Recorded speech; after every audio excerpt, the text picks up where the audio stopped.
everybody, Jason Burmis here, and we got a pretty good show for you today. I am joined by Steve Poikonen over at Slow Newsday Show on Twitter. You can see him /Slow Newsday over on Rockfin. I'm also over on the Rockfin. Encourage you, if you have a free account and you're one of my followers, to definitely go check him out there.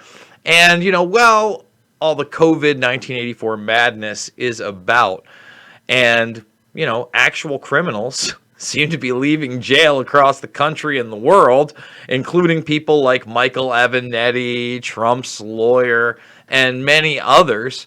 One of the people that does not seem to be getting a pass is a man who has no charges brought against him, Steve, and his name is Julian Assange. Now, they postponed his court hearings after February, at the end of February, and we thought we were going to start seeing them come up again in May. But what's really going to happen? Well, at this point, it looks like they're going forward with the second round of extradition hearings that begin May 18th. There's a case management hearing on Monday, and I will be speaking to one of the journalists who's allowed in the court to cover it for an update. But back March 23rd, they submitted an application, his legal team did, to have him out on bail. That was denied. Directly after that, there was the possibility that the UK court was going to allow journalists to out the woman that he's engaged to and fathered two children with in the embassy. They did. And she went and took that power away from them by outing herself. Yeah, well, they eventually forced it, but one of the things that I think we have to put in context, while they were having these hearings, the man was put in a plastic box. Literally put in a plastic Pope-like box in the back, not able to confer with his lawyers. And then as these hearings were happening, he was strip searched multiple times in an evening, totally unable to look at his legal documents. And at the same time, the prosecutors visibly, Steve, did not have a case against him. No, you're absolutely right. The ongoing persecution of Julian Assange is also a case study in the complete erosion of UK, US, and international law. The fact that he was put in the human zoo, that he wasn't able to communicate with his lawyers, that they kept him from accessing his own documents and prevented him from preparing his own defense for, I think it was like 170 days. In Belmarsh before he had access to his documents. All of these things just flaunt the fact that the global intelligence apparatus and the state systems that the global intelligence apparatus control have no regard for law. Law doesn't apply to them. It only applies to the people that they target. I 100% agree. So before we get into Secretary of State Pompeo, a man that, is pursuing military action not only in Iran right now, but also pushing it in Venezuela, as he has throughout his career, whether it be a Secretary of State or the head of the Central Intelligence Agency. I want to put into context this national counterintelligence strategy that I keep harping on, that I just don't see enough talked about. And I put that over into the chat. You guys can go check out this document yourself, because it is signed off on by Trump. There's this big old signature right behind me. And when we get to the meat and potatoes of this, if a guy like you, who might be ideologically motivated, or a guy like me who might be ideologically motivated, we might publicly disclose some documents, Steve. We're all of a sudden a growing threat. In fact, Russia and China operate globally.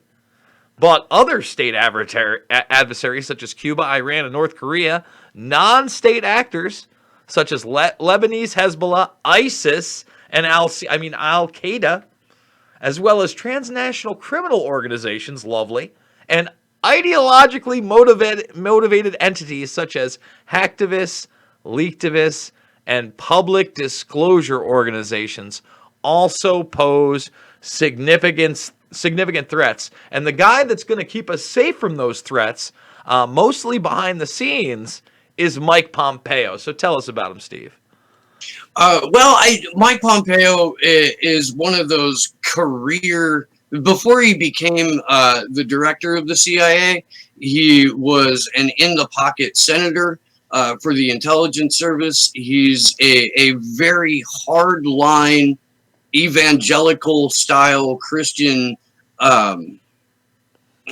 just entity that thinks that he's not doing his work, he's doing God's work, and God wants as many brown people blown up as possible. God wants as many citizens conforming to whatever state dictums come out. He's on camera saying, when I was at the CIA, we lied. We cheated. We stole. We had entire training manuals on this, and laughs about it. And the audience laughs about it.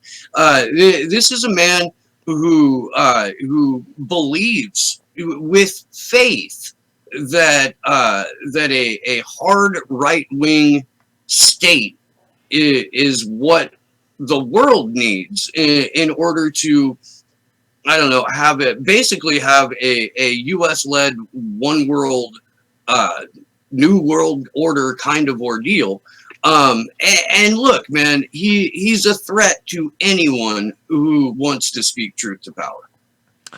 I agree 100%. I want to add some caveats there. This is a man who on camera said that those that would criticize Israel, basically any type of Israeli policy, just like those that would criticize America, since America only thinks one thing, Steve, just like Israel thinks only one thing. So if you have a criticism of Israeli policy, what you're really saying is you're anti-Semitic. He said that at AIPAC.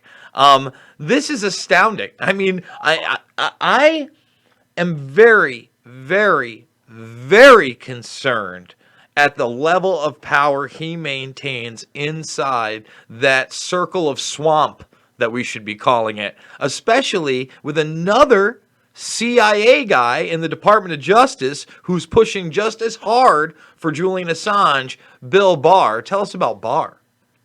So Bill Barr is he was part of the CIA's legal team going all the way back to the 70s. He was instrumental and led the drive to try and cover up the Church Commission hearings.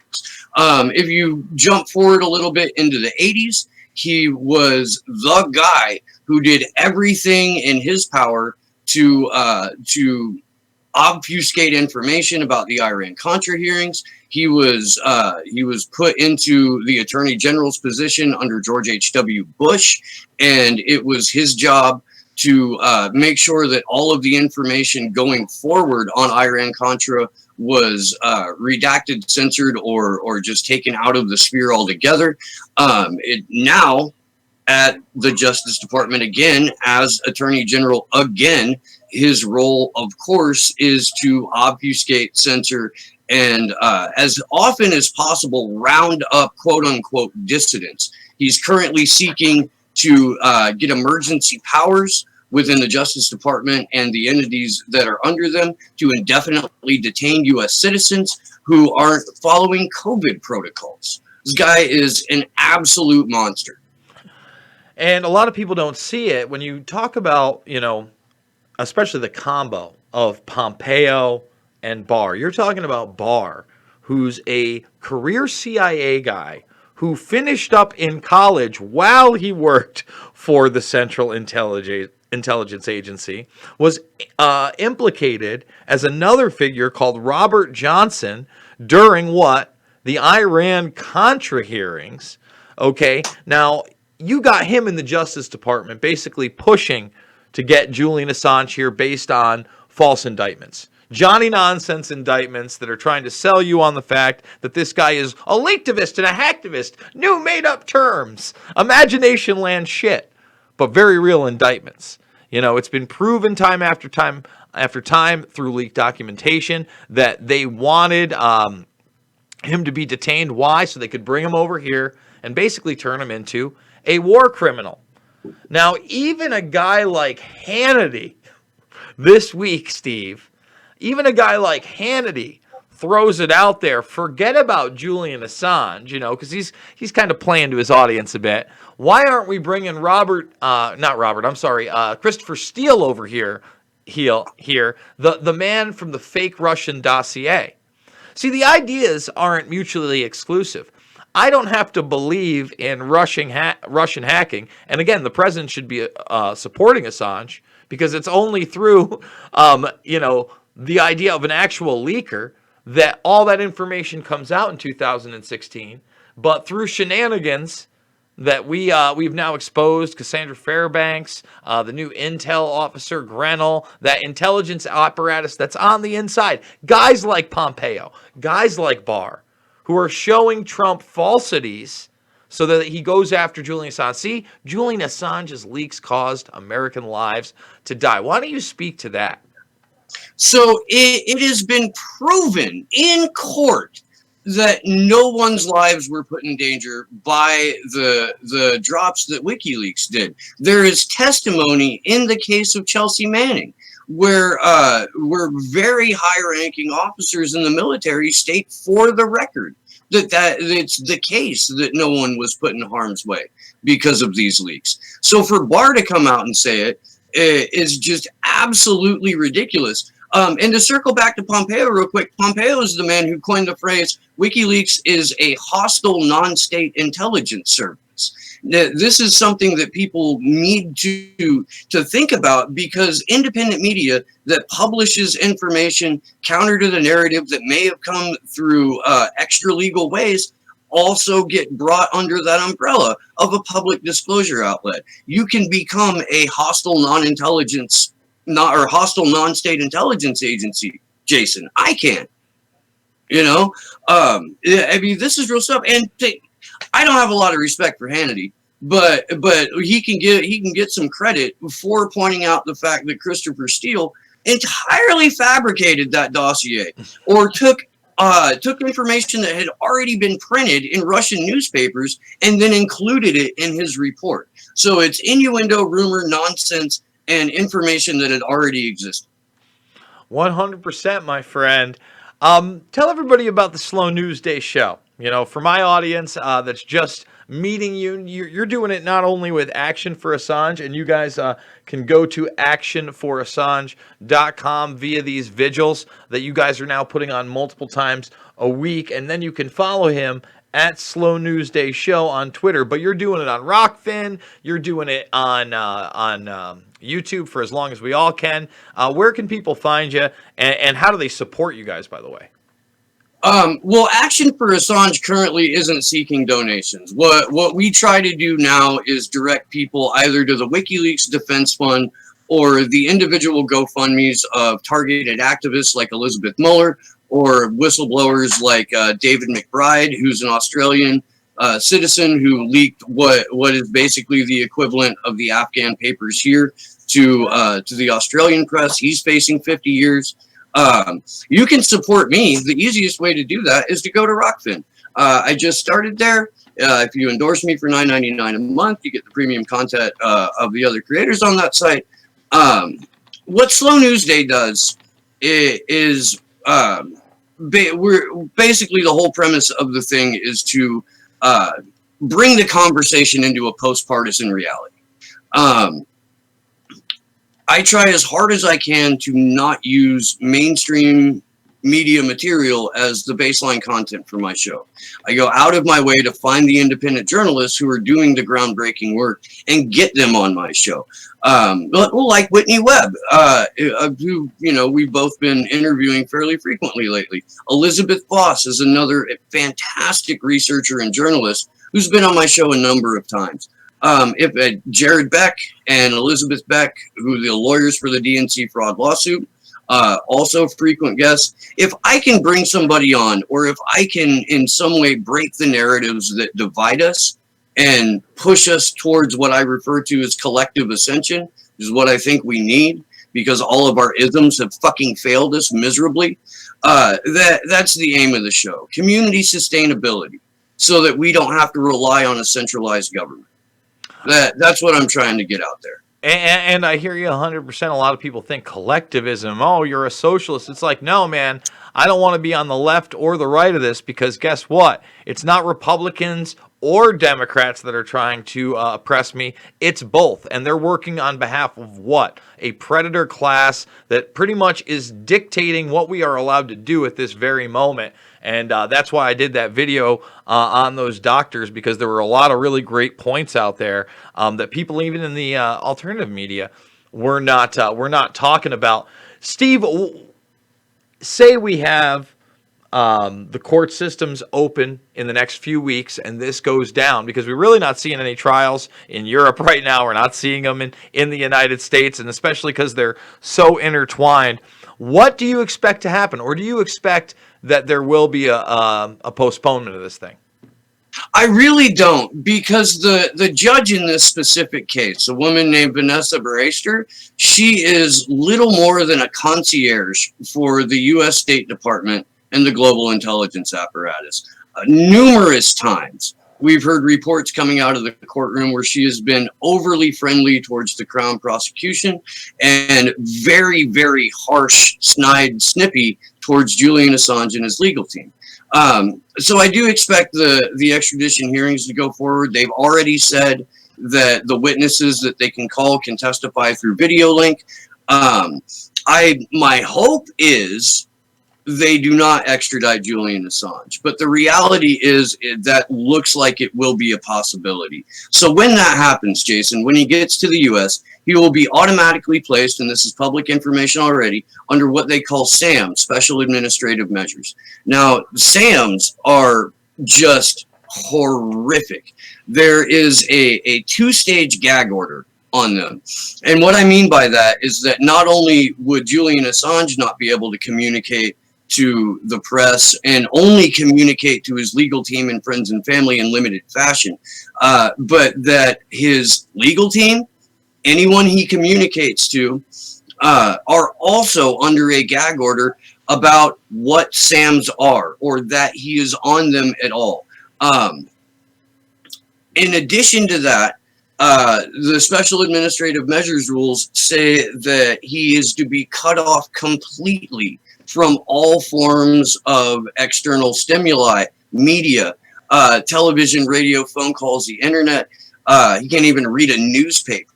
It's been proven that SAMs are add a new element to what we would consider solitary confinement. They're more extreme. They're basically created to break the prisoner, and in a number of cases, people who have been put under special administrative measures have been found unable to stand trial because they've been mentally broken. The review process for this is ridiculous. It takes up to a year before anyone even has to look at it. As well as he can be subject to mandatory strip searches whenever. And it's important to note that a lot of these measures have already taken place in terms of how he's been treated at Belmarsh. You brought up at the top of the show that Julian had been strip searched a number of times on his way to court. And look, let's be clear, this is just power flexing.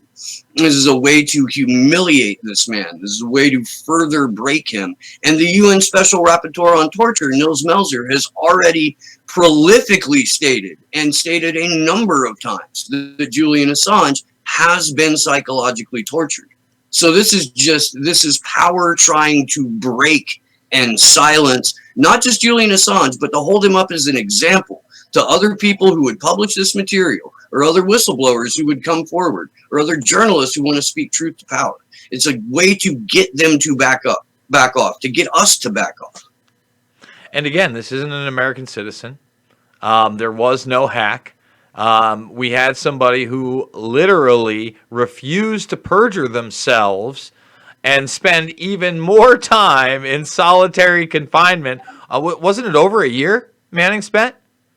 Yeah, absolutely. It was at least 14 months when she was in Leavenworth. And then when she made it to the Truesdale Center that you and I were at in February, We held a demonstration there. I thought it went pretty well. But she was in solitary more often than not. Chelsea Manning, up until the point that she had been released, had spent 77% of her adult life incarcerated. And I think it was 23% of that time was in solitary confinement. Exactly. And again, because they wouldn't perjure themselves, wouldn't change their story to try to go after Assange. And, you know, one of those amazing moments, somehow Manning and Hammond were able to get let out. And that's why we got to push forward, right? That's why we got to talk about these things, because you never know. You never know. Miracles happen every day, and even if there isn't any justice, you have more and more whistleblowers coming forward, telling more and more truth. Maria Farmer with the Epstein case, you know, last year when the mainstream media started delving into her story, that was huge. They largely ignored the main points, and because of that, this year, we're hearing the nitty-gritty from real journalists like Whitney Webb, from the real witnesses, unfiltered, from ABC News, from CBS, from Disney, Viacom, and all the other bullshit fucking mechanisms of this predator class to propagate narratives towards us. And the narrative that we should be prosecuting leaktivists, hacktivists, public disclosure organizations, basically those that would tell the truth against that class, is insanity. And that's why it's not about left or right. It's always about right and wrong. And that's how we really do have to come together. Steve, what do you want to leave on? So what I'd like to say is that you have the opportunity to find out all of this information yourself. We've done extensive deep dives on the Free Assange Vigil about what special administrative measures are. Next Saturday is World Press Freedom Day, Jason. And it is becoming one of the more ironic holidays. Reporters Without Borders just issued a statement that the UK had been downgraded to 35th globally. The US has been downgraded to 45th globally. Israel, 88th globally. So we need to band together while we're under lockdown and put as much information out into the ether as humanly possible so that we can gather more people together to stand up for what is right and leave behind this bullshit right-left paradigm that we're forced into in a box. 100%. Steve, thank you so much for joining me, brother. Everybody can go check him out over at rockfin.com/slownewsday. Make sure to at least follow him, but you like his content, endorse the man. Endorse the man. Steve, we'll see you on the flip. Take care, Jason. So you can also follow his work over at Slow News Day Show. Guys, I'm fully demonetized, 100%. That's right, this channel has been fully demonetized if you're new a few weeks ago for daring to talk about the coronavirus with truth. Still haven't done the Event 201 watch along. Probably not happening tonight because it's 6 p.m. I'm going to be with the Jackman brothers, Mike and Eric, doing Politics and Pints. Very excited about that. Bummed out that I went to go buy another one of those annals, the 9th one, and it has been sold. That was a big move, bad move on my part, not getting that. Very disappointed in myself. Man, I should have pulled the trigger last night. Make sure you thumb the video up, subscribing, sharing, join the Burms Brigade. Let's get to 100,000 next, right? That's what we got to do. We're over 50,000. Fully demonetized. Who knows when they're going to take my channel down? But remember, I had no strikes, no community guidelines, whatever. This channel's been around for almost 13 years, if not over 13 years, by the way. Okay. Also on Minds, also on Rockfin. You can support me on Rockfin by following me. Remember, every Tuesday at noon, we do a exclusive free live stream over there. There's free content. There's premium content. If you endorse me, great. And you get Steve, Action for Assange. You get John Fitch. You get Ben Askren. You get Chael Sonnen, Graham Elwood, Ron Placone, The Convo Couch, Nico House, and so much more. Thanks for joining me, guys, and I will see you all on the flip side.